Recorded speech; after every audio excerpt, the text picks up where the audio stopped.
So in this video, I'm going to talk to you about everything that went on this past week, including the Virginia Whistleblower Conference, also the Stop the Steal rally in Georgia. I'm going to talk to you about a rundown of all of the states and where we stand as far as they're concerned. And lastly, I'm going to talk to you about Trump and how we can be sure that he won the election, not only by the evidence we see in statistical data, but also during the smell test of just looking at it. I'm going to talk about all that, and we're going to start right now.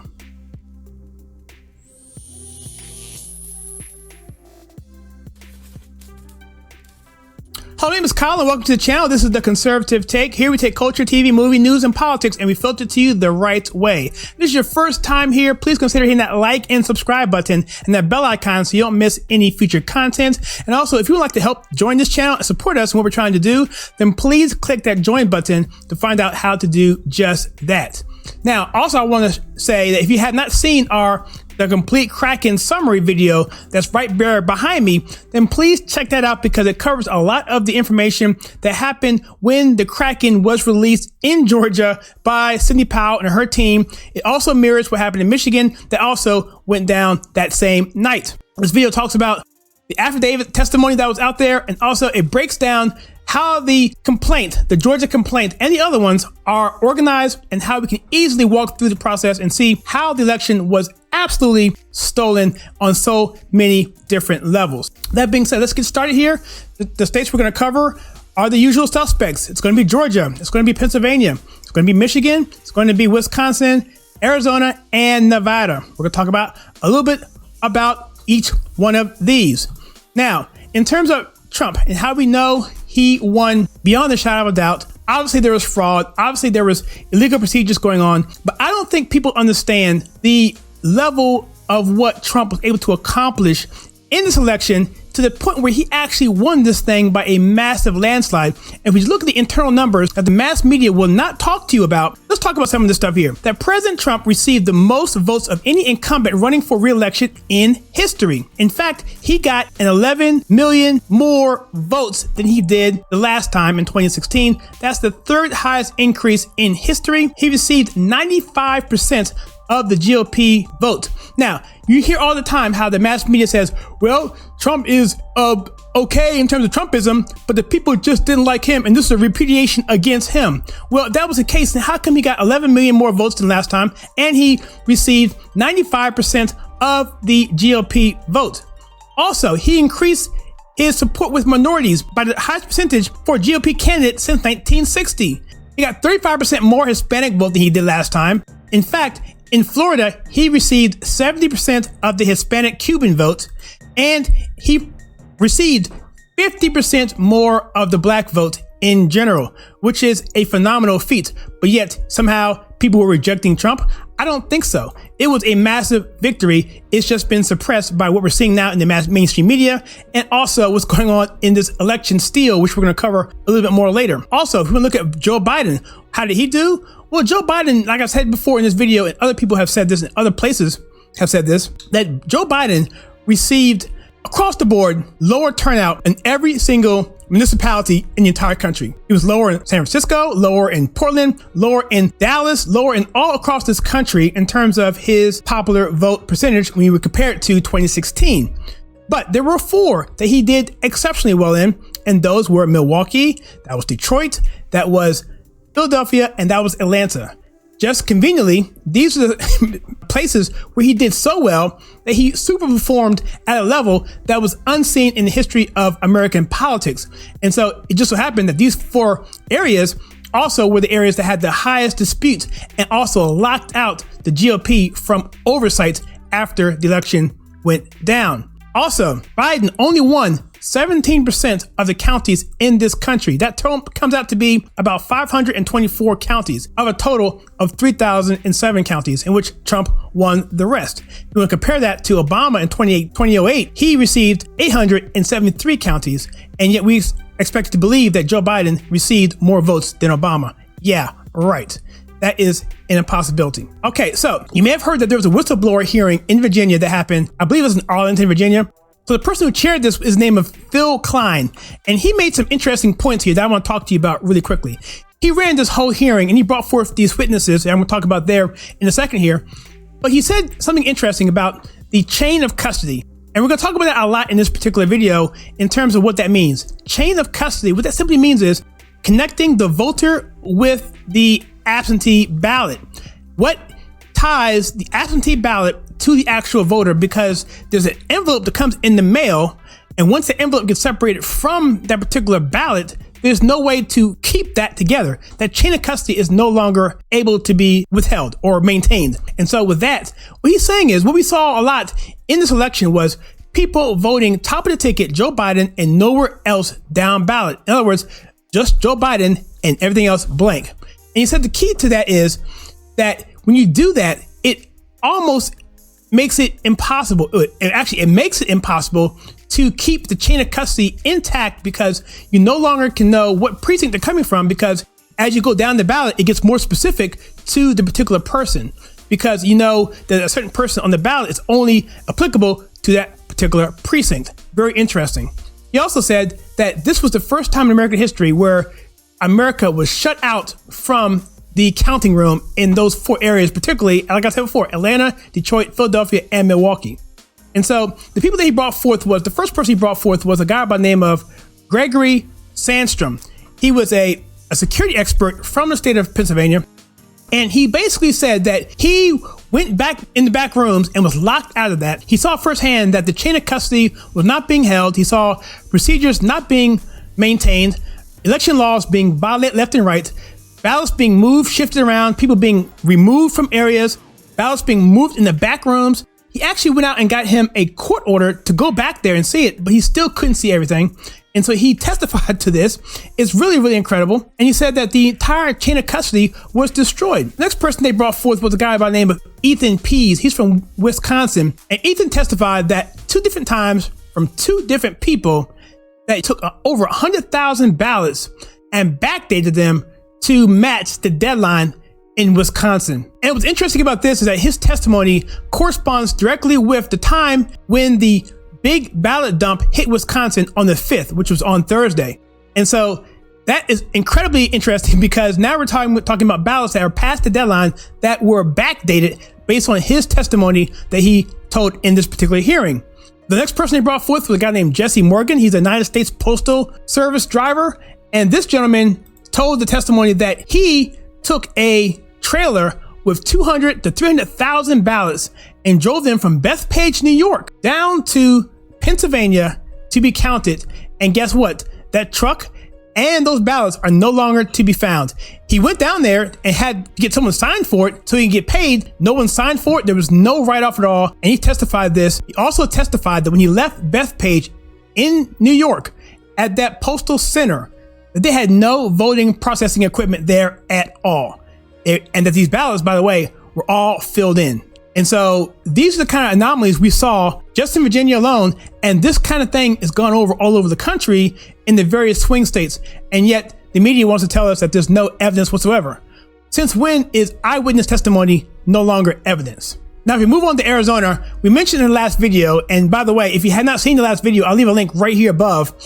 Check that out, where it covered these states and what Trump needs to do to win, and how the process violations absolutely can turn all of the swing states. And in particular, Arizona, there was a situation where Sidney Powell and her team found that 35,000 votes were added to every single Democrat candidate prior to the election starting.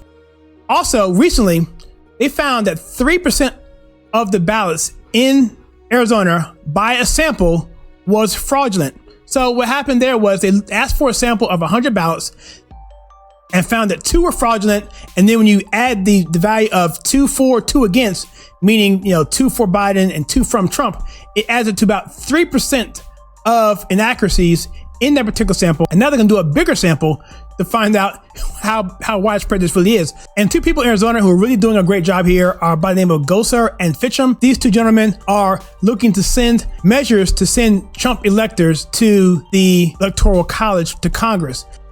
So to talk about Georgia a little bit here, we talked about last video that a Georgia judge granted an expedited review for Lynn Wood's hearing, which is heading to the 11th Circuit. But recently we had that Stop the Steal rally. And what the Stop the Steal rally was, this was in Atlanta. The point of this was to show the political elite, the political oligarchy, that it's we the people, not you, that we are the ones in charge. And they had a certain agenda here.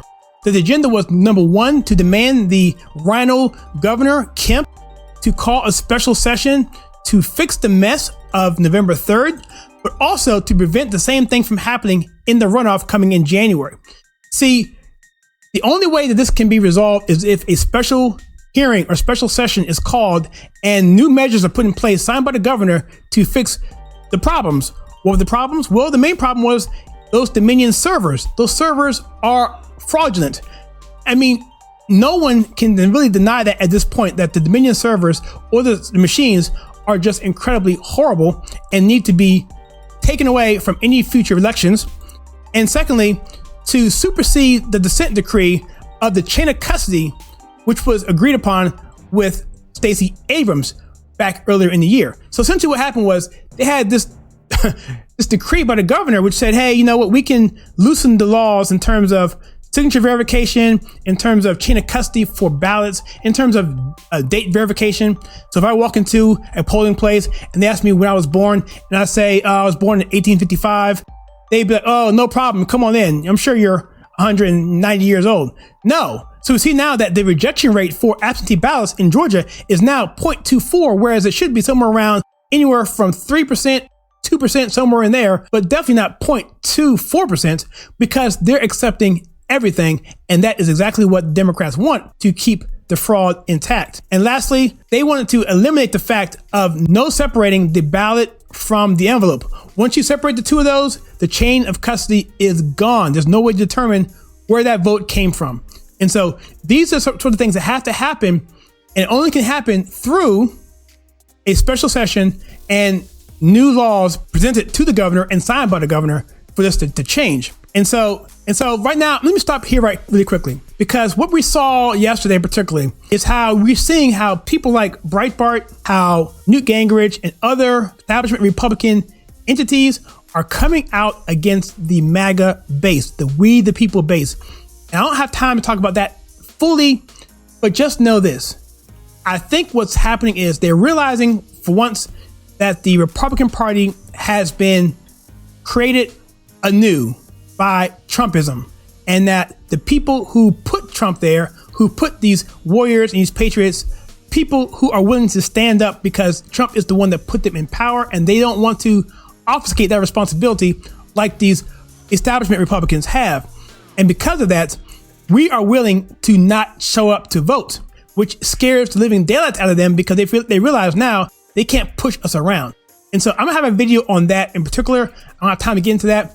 Just know that this can be resolved. This animosity can be resolved, because at the end of the day, they need to understand that they work for us. We don't work for them. And it's that attitude that is what's causing the friction between the establishment Republicans and the MAGA community. And we're not gonna stand for it, because the difference is we don't treat you any differently than the Democrats. They assume that because we're Republicans, we're going to choose them over the Democrats in terms of our trust value. I don't think so.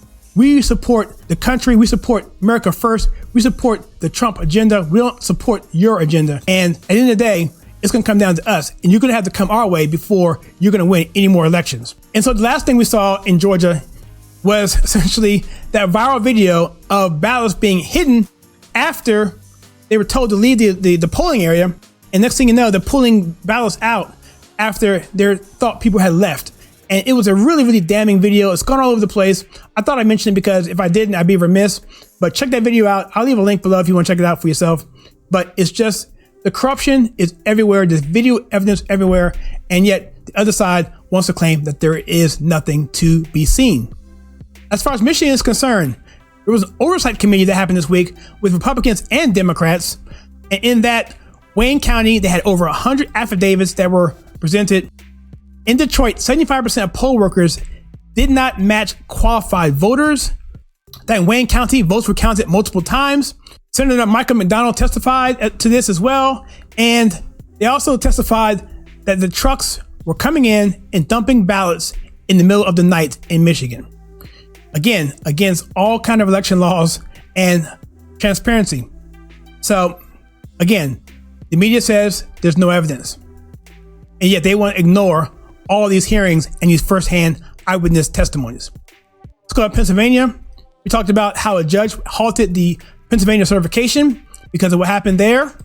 Also in Pennsylvania, Doug Mastriani formed a coalition this week or last week, and on the last day of the month, he put together a joint resolution to basically say, hey, we, the state legislators, are going to put forth our electors to the Congress for approval for the presidency. Because somehow, back in 1938, they abdicated that responsibility. The Secretary of State did, at least, where he was the one, or she would be the one to certify election and appoint electors. But now what they're saying here is through this joint resolution that we're going to say that we are responsible. It's our authority to appoint electors. And therefore, this is our stance. And also it's going to put the Republicans on notice to see whose side that you actually are on. And so I think that was a really brilliant move. And hopefully we'll see more of that across the country. So as part of this resolution, it deals with how the Alito Act 77 was violated. That was basically the 4-page opinion where Justice Alito said that you can't take ballots past the deadline on November 3rd. Past 8 o'clock, they must be segregated and be counted separately. The Supreme Court of Pennsylvania pretty much rejected that and extended the date to be the 6th. And doing so violated their authority under the Constitution, Article 4, Section 1, dealing with time, place, and manner for an election. And so also there's a situation where there's unequal protection under the law, where certain precincts were getting favorable treatment because some Democrat precincts were calling voters if they saw that the ballot was invalid or it was not right. They would actually call them, bring them in, have them redo the ballot or fix the ballot, where they did not do that in other precincts across the state. So again, that's treating one voter better than another voter, which is by Constitution under Gore versus Bush in 2000. It says that every ballot should be equal. Otherwise, you're treating it as a civil rights violation. Okay, let's talk about Wisconsin real quickly. In Wisconsin, the Trump team launched a huge bombshell there with a lawsuit basically saying that 221,000 ballots were counterfeit and need to be rejected. And this basically goes back to the law that says that there must be a written form of request for every single absentee ballot in Wisconsin. They don't have that for there. And those 221,000 counterfeit ballots need to be rejected and removed from the total. That alone would take Trump and have him win the state by about 150,000. So that's Wisconsin. And Nevada, just last night, a court order to inspect voting machines in Clark County was denied. In effect, was that the Trump team was allowed to go in there with forensic experts to look at these voting machines in Clark County. But then the people in Clark County basically said you couldn't do it, didn't let them do it, restricted it. And so now they're looking at Carson City to find a judge to get the approval to go back in there. And so right now that brings you up to speed with everything going on right now in the election so far as of the taping of this particular video. I'm sure by now there's much more to talk about. We'll see. I'll go back and check it out and see what's going on there. But just understand this, for every single decision that comes out, no matter how small it is, these states like Wisconsin and Michigan and Pennsylvania and Nevada, Arizona, the margins are so small there. Go back and check out the video that I have, again, right above, that shows the procedural differences or the procedural violations that alone could swing the election just from 2 or 3 of those swing states from flipping. It's really incredible. And so the more of these that come out, no matter how small they are, can easily go to the Supreme Court. They can say, hey, you know what? We're going to step in. This election is fraudulent. We need to step out. Either we need to push it back to the House and have them decide, where every single state gets 1 vote. In that case, Trump would win simply because he has more red states than does Biden, a lot more, 31 to 19. Or they can outright just overturn it and say, hey, these states no longer are valid. These votes should be in Trump's column, or these votes should be removed from the major count because state laws have been violated. Here's the key thing. State laws in many of these cases have been violated. So it's not like it's really debatable. And so that's what the Trump campaign is looking for in those 2 facets, looking at it from a state legislative standpoint, and also looking at it from flipping it from just a lawful standpoint, because votes just are not valid. And so with that, what do you think about this? What do you think about last week? What's your thoughts on the progress of the Trump team? What do you think about the growing trend of the we the people versus the political elite oligarchy? What's your thought on that in terms of the political parties and how that's going to transcend going forward? Please comment below. I'd be curious to know what you think. And again, if you like what we do in this channel, we take culture, TV, movie, news, and politics and filter it the right way to you, then please click the like and subscribe button and that bell icon so you don't miss any future content. As always, please check out some content that we have right here.